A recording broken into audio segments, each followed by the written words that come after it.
Nagging doesn't work, and if you're honest with yourself, you've probably seen that already. Take a moment right now. Think about the last time you repeated yourself, again and again, hoping someone would finally listen. Did it work? Or did it leave you feeling ignored, frustrated, maybe even hurt? This isn't about blame. This is about finding something better. In today's video, we'll walk through 6 powerful shifts you can make, simple but effective changes that help you feel heard, respected, and at peace. Whether it's a partner, family member, or caregiver, you'll learn how to reach people without repeating yourself over and over. Stay with me to the end, because the last point might just be the most important one for your peace of mind. Let's begin by facing something with gentle honesty. Have you been repeating the same request over and over again, hoping that this time, finally, it will stick? Maybe it's to your spouse. Maybe it's a child. Or maybe it's someone you rely on, like a caregiver or a friend. You say it kindly the first time, then again, a little firmer, and then maybe with frustration in your voice. But still nothing changes. Take a deep breath here and ask yourself quietly, is this starting to sound familiar? You might not even realize it had become a habit, but the signs are there. The sighs, the eye rolls, the silence, or that feeling in your chest when they walk away without doing what you asked. That's the pattern. And let me say this very clearly. This doesn't make you a bad person. This doesn't mean you're difficult or demanding. It means you care. It means you want things done right. It means you were hoping that if you just reminded them one more time, they would finally get it. But the truth is, nagging doesn't open doors, it shuts them. It turns moments of connection into walls of resistance. You were trying to help, to fix, to encourage, but somewhere along the way, it started feeling like a battle. And the more you pushed, the more they pulled away. But you know what? This is a beautiful moment, because awareness is the first step to peace. If you've caught yourself repeating, reminding, and feeling ignored, you're not alone. And the good news is, you don't have to stay stuck in that cycle. You can choose something better. You can choose peace over pressure, connection over correction, and presence over pushing. So now, let's talk about what to do instead. Let's start with something as simple and powerful as how you show up in the moment. 1. Replace pressure with presence. Here's the truth. You don't need to push. You need to be present. I want you to imagine this for a moment. Instead of raising your voice or repeating yourself for the 3rd time, you simply stop. You take a slow breath. You turn to them not with tension, but with presence. And in that pause, something shifts. Not just in them, but in you. Because real presence is louder than words. It speaks without repeating. It invites rather than demands. When you walk into a room calm, grounded, and aware, people feel that. Your energy speaks before your mouth does. Start small. Lower your tone instead of raising it. Speak slowly. Look them in the eyes. Even if they're distracted, especially when they are, your presence anchors the moment. Let them feel that you're not just trying to win the argument. You're trying to win back the relationship. Now, here's a shift that changes everything. When you talk, are you listening too?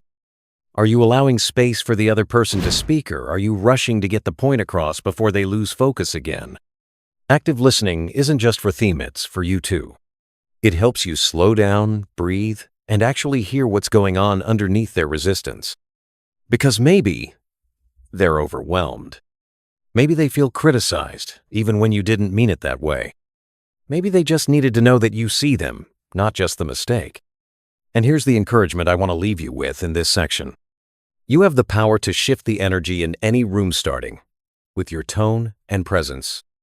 Not by being louder, not by saying it a 4th time, but by being so centered, so calm, so in control of yourself that others naturally start to lean in. Nagging relies on pressure. Presence relies on quiet strength. And you, my friend, have that strength within you. So next time you feel that urge to repeat, stop for a moment. Choose presence over pressure, and watch how the room starts to respond. Don't hit that subscribe button unless you really want to learn how to stay happy and live a healthy and peaceful life. No pressure, though. 2. Use encouraging language, not demands. Let's talk about something subtle, but powerful. The way you speak your choice of words can build a bridge or build a wall. And nobody, at any age, responds well to being told what to do. But everyone, no matter how young or old, responds to being encouraged. This isn't about sugarcoating. It's not about pretending that everything is fine when it's not. It's about choosing words that open the heart, not close it. Take a moment and think about this. When was the last time you said, "You never listen," or "You always forget"? Those words feel heavy, sharp. Even if they're true, they carry blame. They trigger defensiveness. Now imagine saying instead, "Hey, I'd really appreciate it if you could help with this." Or, "When you take care of that, it means a lot to me." Do you feel the difference? It's softer, but stronger. It's not weak, it's wise. Because it invites cooperation instead of conflict. Encouraging language shifts the focus from failure to possibility. From "You never help out around here" to "It would make my day if you could help me with this one thing." You're not just stating a need. You're offering an opportunity for connection, for contribution, for success. And here's something beautiful about growing older. You've lived long enough to know that how you say something is often more important than what you say.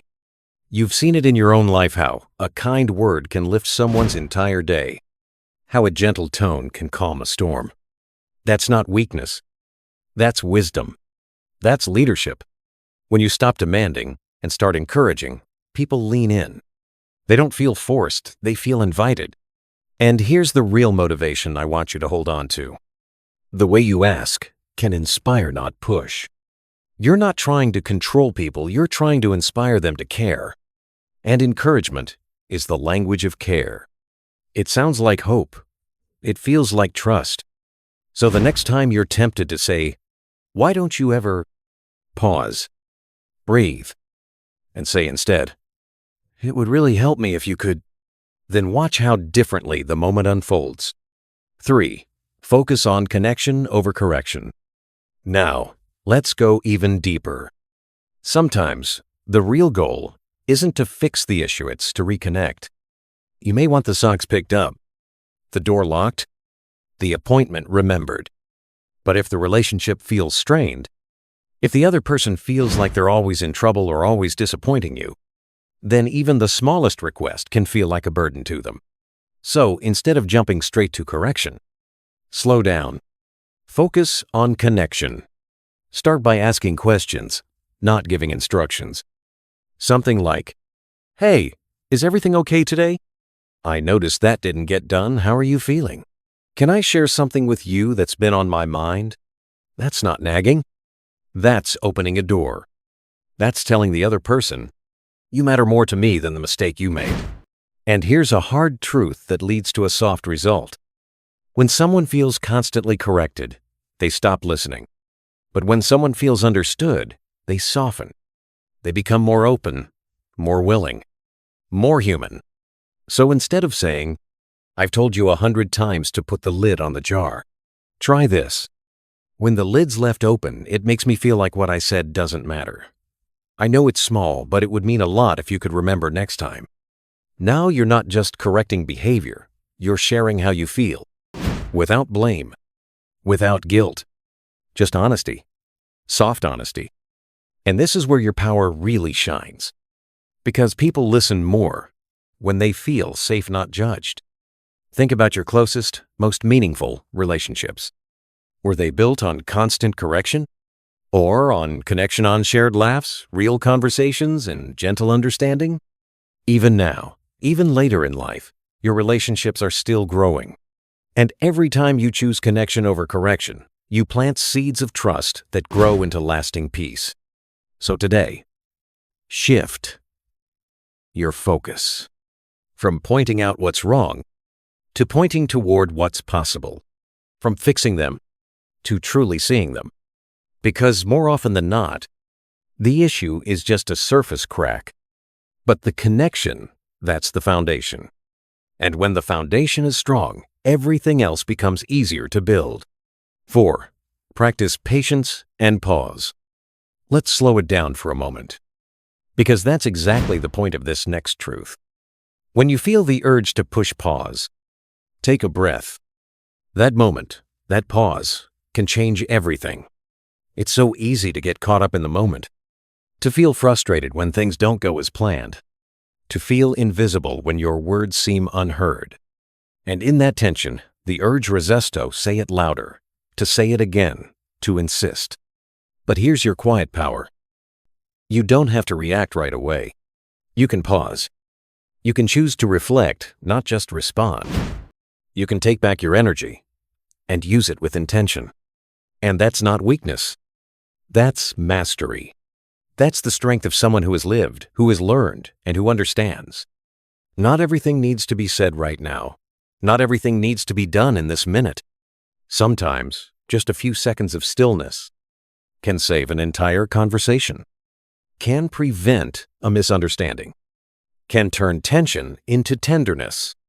So when your chest tightens, when your tone starts rising, when you feel the edge in your voice, pause. Ask yourself quietly, is this the right time? Is this the right tone? Will what I'm about to say bring us closer or push us apart? That kind of self-awareness is a superpower. And here's the truth that needs no apology. Patience isn't weakness, it's wisdom. And you've earned it. You've earned the right to take a breath before you speak. You've earned the power of choosing peace over proving a point. Because when you pause, you gain control not of the other person, but of yourself.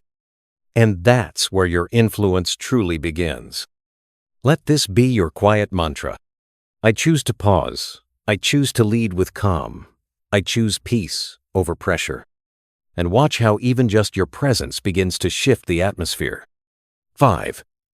Set boundaries with clarity, not control. Now let's move into something essential, something powerful. Setting boundaries. Let's say this up front. It's okay to say what you need. It's okay to ask for respect. It's okay to want peace in your own space. But here's the shift. Let's say it in a way that invites respect, not resistance. You see, boundaries aren't about controlling others. They're about protecting your peace. So when something continues to upset you, when a line keeps getting crossed, don't explode. Don't nag. Don't fume in silence. Speak clearly, kindly, calmly. It might sound like, I'm happy to help with that, but I need you to ask me respectfully. Or, I understand your point, but I'm not comfortable being spoken to that way. No anger. No drama. Just truth with grace. You're not forcing anyone to change. You're simply being clear about what you will and won't accept. And that, my friend, is not only healthy, it's necessary. Because if you don't speak your needs, resentment will. So take a moment and think. What boundary needs to be set in your life right now? Where have you been silent but hurting? Where have you been bending when you needed to stand? You don't have to raise your voice to raise a standard. You don't have to fight to be firm. Just state it. Here's what I need. Here's what matters to me. And let the rest unfold. Because setting a boundary doesn't make you difficult. It makes you honest. It makes you strong. It makes you whole. You deserve peace. And peace begins with clear communication. So let this settle deep in your spirit. I can speak with kindness. I can stand with clarity. I can live with peace. Boundaries aren't barriers. They are bridges between who you are and the life you truly want to live. 6. Lead by quiet example. Let me say something that might surprise you. Sometimes the most powerful thing you can say is nothing at all. Because your actions, your quiet, steady example, speak louder than any reminder ever could. You may not think they notice. You may feel invisible at times. But trust me, they're watching. They see how you treat people. They hear how you handle frustration. They observe how you speak when no one's clapping for you.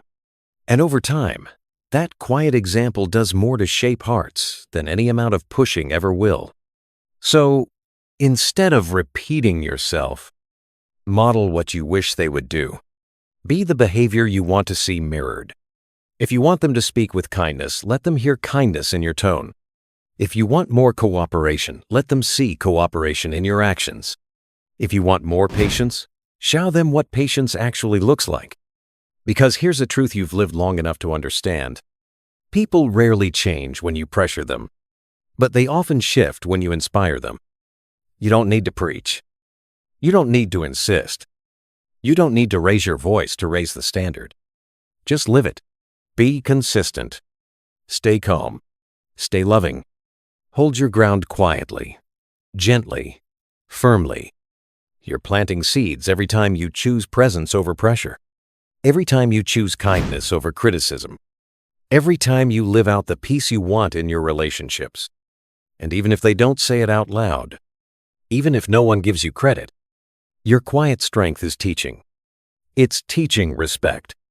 It's teaching maturity. It's teaching calm. You have so much wisdom inside you. And wisdom doesn't shout. Wisdom shows.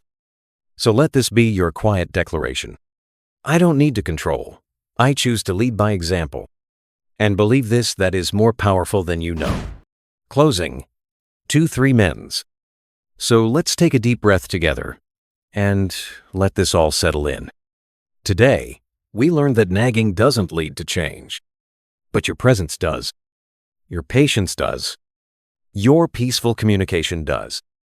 You don't have to fight to be heard. You don't have to push to be respected. You are wiser now than ever. And your words, they carry power. Power to heal. Power to build. Power to bring peace when you choose the right way to use them. So, keep choosing presence over pressure. Calm over control. Connection over correction. Because that's where real influence begins. And before we part today, if this message spoke to you, if something here touched a chord in your heart, please take a moment to subscribe. And I'd love to hear from you. Leave a comment below. How are you learning to replace nagging with real connection? Your story might be exactly what someone else needs to hear today. Until next time, remember, you're not too old to grow, you're not too late to change, and you're never too far gone to build deeper, better connections. Take care of your peace. You deserve it.